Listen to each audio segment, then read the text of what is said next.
Messieurs, bonjour, bienvenue aux 12h de ce 11 mars. À la une de l'actualité, le chef d'état-major de l'ANP a mis l'accent sur la nécessité de renforcer le front contre toutes les campagnes tendancieuses visant à saper le fondement de notre unité nationale, précise la revue Al-Jaish dans son dernier numéro. Les détails dans quelques instants. Le Salon national du livre de retour à la SAFEX, plus de 20 maisons d'édition y participent jusqu'au 20 mars. 24 rencontres thématiques sont programmées et d'autres activités, nous y reviendrons tout à l'heure. À l'étranger, les opérations militaires se poursuivent au Sahara occidental alors que de nombreuses instances et organisations internationales appellent à faire respecter le droit à l'autodétermination du peuple sahraoui.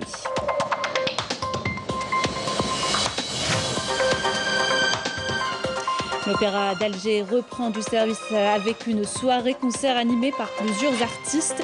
Des troupes féminines venues des 4 coins du pays ont également enchanté le public. Reportage à la fin de notre édition.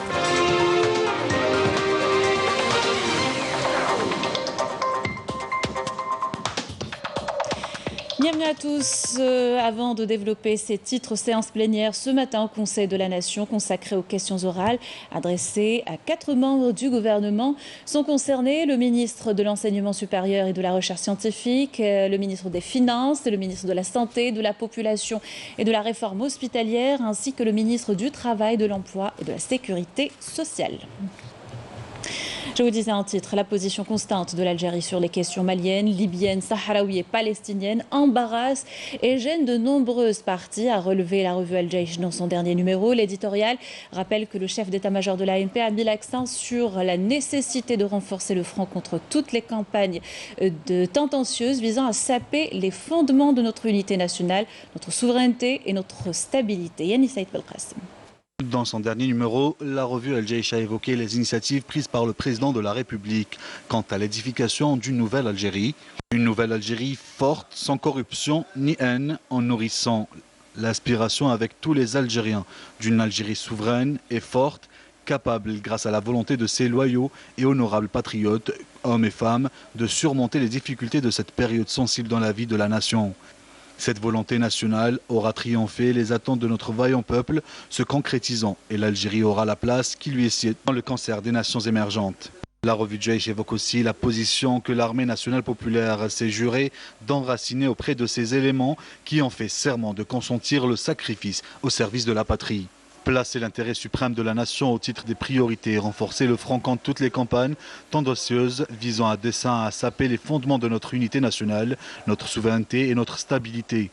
Il nous appartient donc à tous d'œuvrer avec dévouement et loyauté au service de la patrie, par fidélité au serment fait aux Chouhada, afin que l'Algérie demeure en permanence sûre, stable, forte et grande. Dans un entretien exclusif accordé à la revue Al-Jaish, le président du Conseil de la Nation, Salah Goudjil, a affirmé que la colonisation de l'Algérie par la France fut une colonisation du peuplement qui diffère de toutes les autres formes de colonisation dont on a été victime d'autres peuples. Le président du Conseil de la Nation a souligné avec force que la conjoncture actuelle exige le renforcement et la consolidation du front intérieur pour faire face au complot ourdi contre notre pays. Les ennemis de l'Algérie n'avaient pas trouvé à leur goût ces magnifiques images de cohésion traduisant le lien qui unit le citoyen au Djoundi et le puissant slogan scandant « Sha'ab Jaish Khawa Khawa », signe concret du lien armée-nation.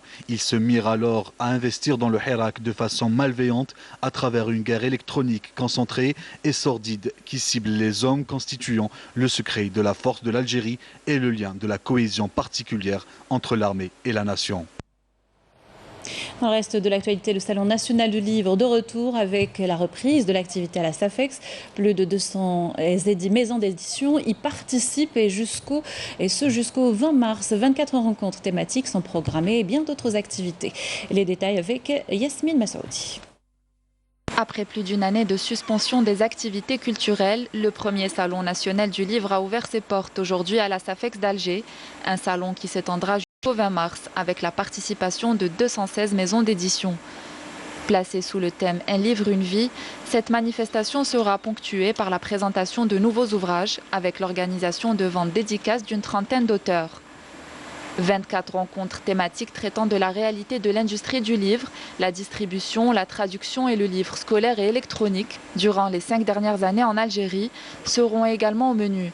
ainsi que le piratage et la protection des droits d'auteur. Le Salon national du livre verra par ailleurs l'application d'un protocole sanitaire strict dans le cadre de la prévention contre la Covid-19, avec limitation de l'âge d'accès à 16 ans et plus, le port du masque obligatoire et le respect de la distanciation physique. Un événement littéraire ayant pour objectif de redynamiser le domaine culturel, mais aussi de donner une chance aux nouvelles plumes.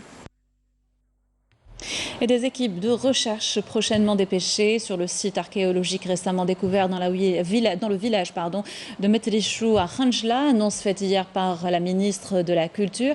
En déplacement dans la wilaya, Malika Bendouda précise qu'il s'agit d'équipes interministérielles avec possibilité de recourir à des experts étrangers. Camélia Mellel. Un site archéologique datant de l'époque romaine vient d'être découvert au village Metirchou dans la commune d'Ain Touila Khanjla. Il s'agit d'une chambre funéraire romaine construite avec de grands blocs taillés. Ce site en question a fait l'objet d'une visite d'inspection de la part de la ministre de la Culture et des Arts, Malika Bendouda. À cette occasion, Bendouda a souligné l'importance de mener des fouilles dans les plus brefs délais pour protéger ce site et examiner la possibilité de le classer officiellement site archéologique.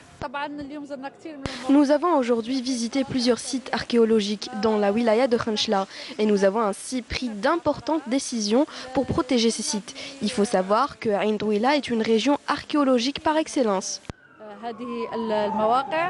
La ministre de la Culture et des Arts a inspecté le mausolée de Sédéa, palais El Jazia, au niveau du village de Ouled Azdin dans la commune d'El Mahmel.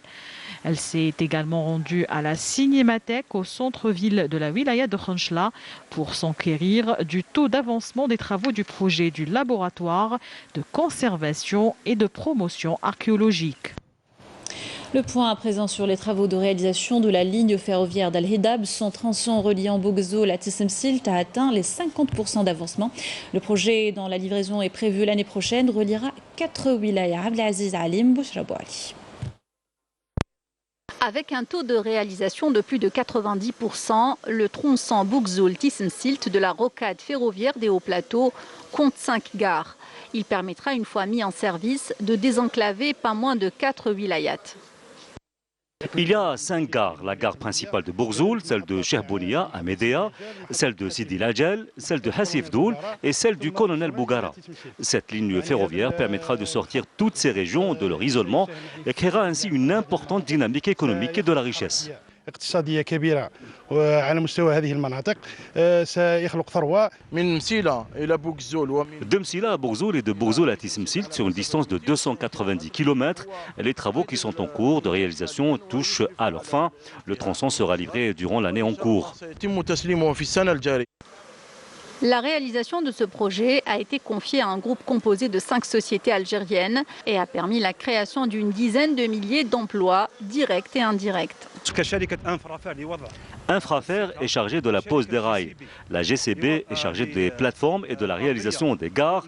Le NGOA et la SAPTA œuvrent à la réalisation des grands ouvrages d'art et la société STR pour la communication, la signalétique et l'énergie. Toutes nos lignes sont réalisées suivant les normes internationales, que ce soit en matière de pose de rails, de réalisation des gares, de signalisation ou encore d'électrification des lignes. Une fois achevé, le tronçon Bougzoul-Tissemsilt assurera le transport des voyageurs et des marchandises.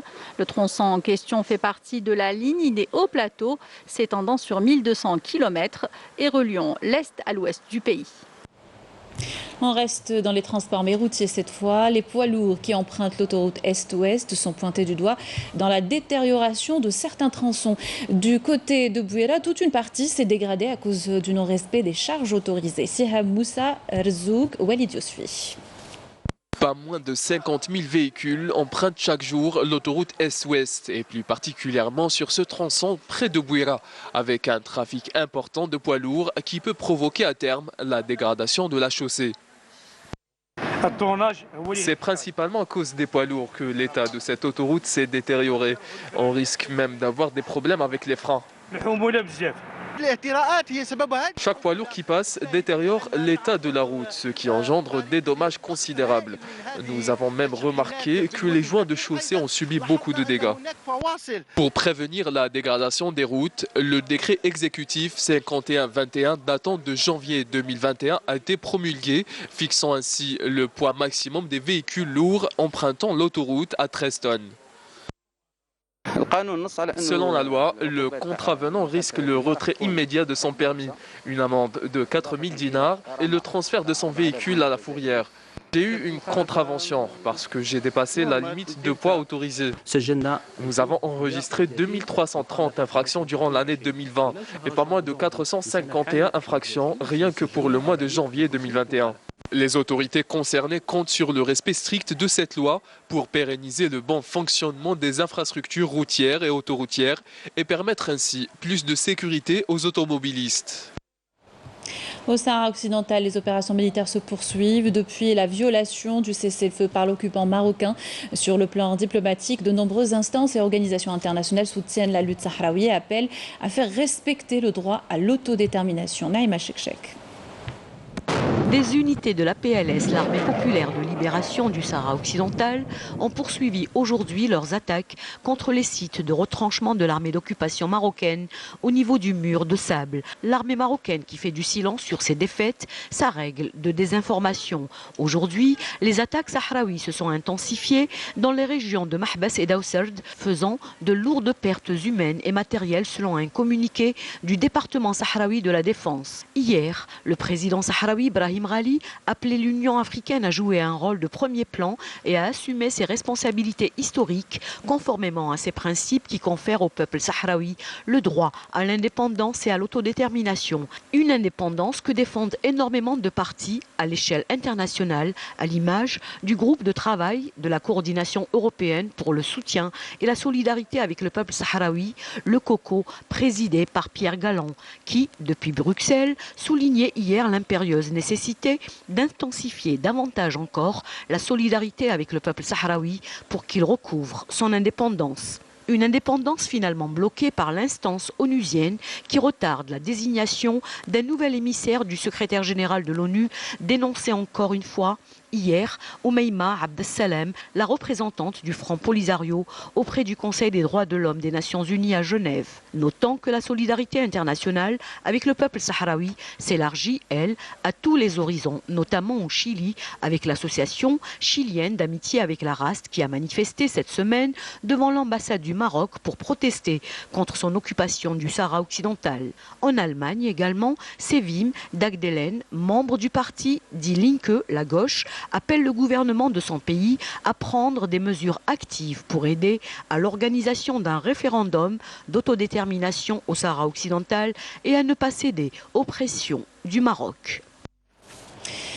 Dans le reste du monde, le Japon commémore ce jeudi le 10e anniversaire de la triple catastrophe du 11 mars 2011. Séisme, tsunami et accident nucléaire qui a traumatisé la nation. Une minute de silence a été observée dans tout le pays, suivie à Tokyo d'une cérémonie où se sont exprimés l'empereur et le Premier ministre.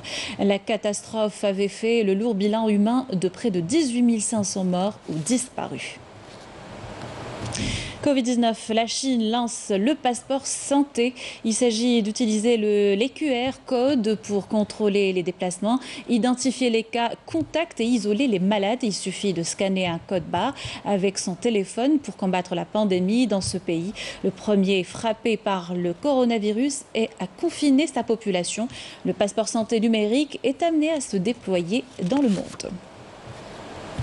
Et malgré la pandémie de Covid-19, des centaines de milliers de pèlerins hindous affluent ce jeudi pour se baigner dans le fleuve sacré du Gange à l'occasion d'une importante fête hindoue. Le Kumbh Mela est maintenu et les autorités de Haridwar, lieu des festivités, attendent 2,5 millions de personnes. Le festival durera 48 jours.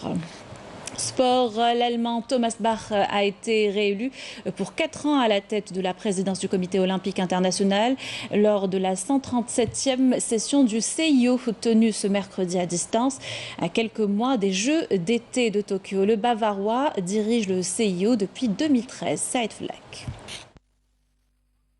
Et un autre mandat de 4 ans pour Thomas Bach à la tête du Comité olympique international à l'occasion de la tenue mercredi de la 137e session du CIO organisée à distance. L'Allemand de 67 ans a été reconduit à la quasi-unanimité avec 93 voix pour et 1 voix contre, tandis que 4 membres du CIO se sont abstenus lors de la première conférence. Dans son discours de remerciement adressé aux membres du CIO, Thomas Bach a déclaré ceci. « Vous me connaissez désormais suffisamment bien pour savoir que je me réjouis d'œuvrer sans relâche pour atteindre avec votre concours des objectifs ambitieux dans le monde de l'après-coronavirus également. Durant cette crise sanitaire, nous avons appris par la force des choses que nous ne pouvons être à la hauteur de notre devise olympique que si nous travaillons ensemble, tous solidaires les uns des autres. » Le Bavarois a aussi évoqué les prochains Jeux olympiques de Tokyo l'été prochain. Tokyo demeure la ville hôte la mieux préparée de l'histoire olympique et pour l'heure, nous n'avons aucune raison de douter que la cérémonie d'ouverture se tiendra bien le 23 juillet. La question n'est pas de savoir si les Jeux auront lieu, mais comment, a-t-il conclu. Sauf changement dans les statuts de l'instance, Thomas Bach devra passer la main en 2025. Retour dans le pays où l'Opéra d'Alger a repris du service. C'était hier, après une longue période de fermeture due à la pandémie de Covid-19. Une soirée-concert animée par plusieurs artistes. Des troupes féminines venues des 4 coins du pays ont également enchanté le public. Nesseline Ben Saïdi.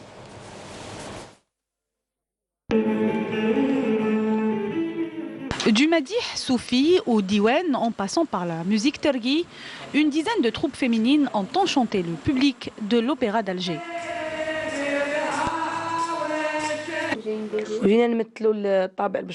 Nous sommes là pour représenter le genre béchari, en particulier la femme béchari et la femme algérienne en général.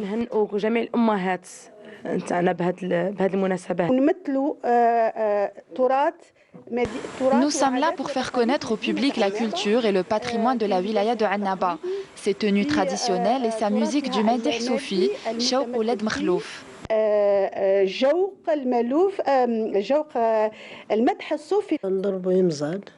Nous représentons la troupe Imzad. Nous sommes là pour vous faire connaître notre instrument, vieille monocorde, plusieurs fois millénaire, joué et fabriqué exclusivement par des femmes.